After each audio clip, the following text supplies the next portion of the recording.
মনে রং লেগেছে, টুনি নাকি সিনেমারে নায়িকা হয়েছে।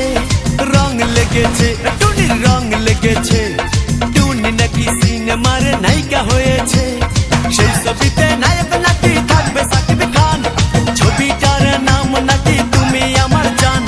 টুনির চালায় এবার আমার যাবে রে প্রাণ। রং লেগেছে, মনে রং লেগেছে, টুনি নাকি সিনেমারে নায়িকা হয়েছে।